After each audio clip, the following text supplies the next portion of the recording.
And as always, the point of us learning any type of function or doing anything in mathematics is that we want to make sure that the mathematics is used, right? So we want to look at some applications of rational functions. And one example of an instance where rational functions are used is actually in the calculation for BMI. And so you might be familiar with the BMI, different classifications of underweight, normal, overweight, obese, etc., right? And so the relationship there is given by this equation where we say B, the BMI value is equal to 703, that's a constant, times W over H squared. And W would be weight in pounds and H is height in inches.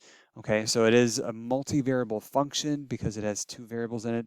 However, in the example that we're working with here for a teenager going through a growth spurt, we're gonna treat their weight as fixed, so like they didn't gain any weight or lose weight.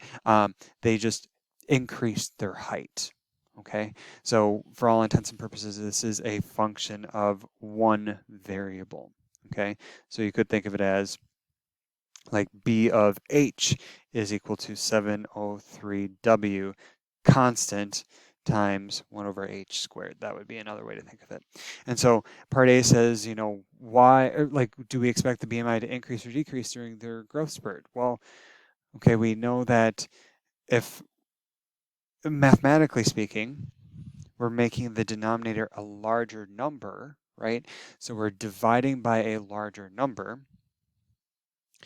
So we divide by a larger number. Okay, so if we take 1 divided by 10 as opposed to 5, right, that's going to be an overall smaller number. So then that means BMI is going to decrease, right? So as we increase height, BMI is going to decrease. Okay? That's an inverse relationship, foreshadowing. Okay?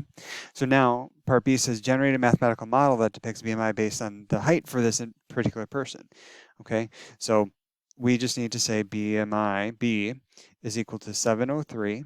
And I said earlier that we want to just fix weight. So 703 times 140, and then multiply that by 1 over H squared.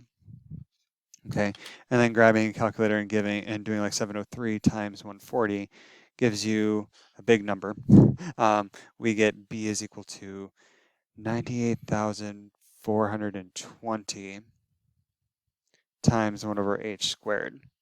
Okay, that's the function. So that's our model. Another name for a model is just a function. Okay, and then the second part says if the teenager was initially 5'2". So that would be in terms of inches. Height is in inches, right? So that's 62 inches. And then they grew to 5'9", which is 69 inches. What was the change in their BMI? Okay, we know it should go down, but how far down? Okay, so let's see. If we do B of 62, and I would compare that to B of 69, just see what these are, and then the difference would be the change, right? So let's do 98,420 divided or times 1 over 62 squared. That's going to give me a number, and 98,420 times 1 over 69 squared gives me another number. Let's calculate these. And so I just paused the video and did the calculations, but for the first one I got 25.6, and for the second one I got 20.7. And so if I calculate the change, this is a loss of 4.9 units on this scale. And so I would just maybe say that the change in BMI was a decrease by 4.9. I don't know what units these are in. We're just going to say 4.9 units. Okay, but again, context problems require context answers.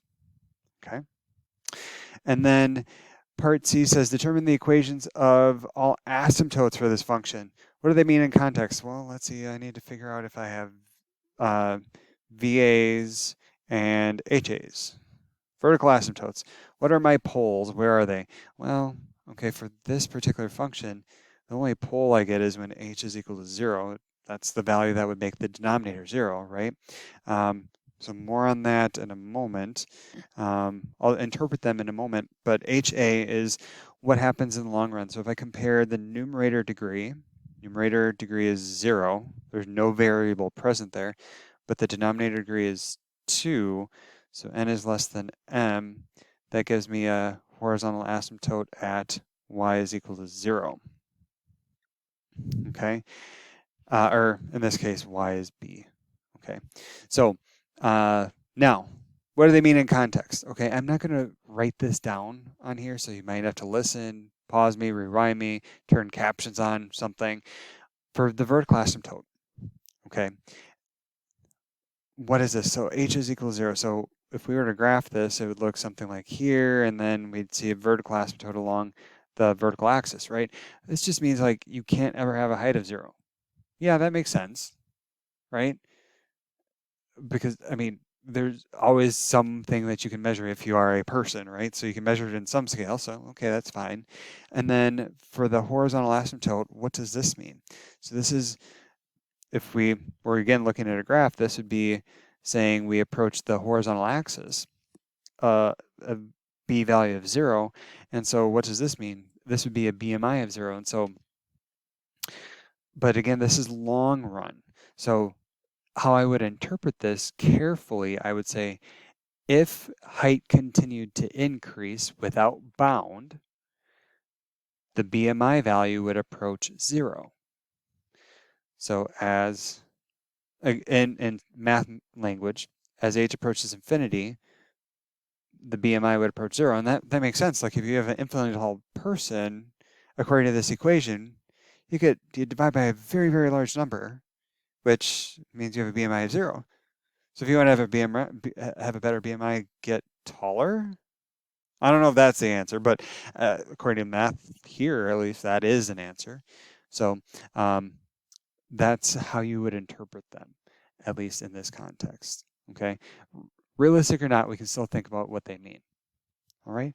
So in this video, again, we saw an example of how rational functions apply in the real world in the context of BMI and height. And so as we work through other scenarios, be careful how we think about the components of a rational function and how they connect to that context.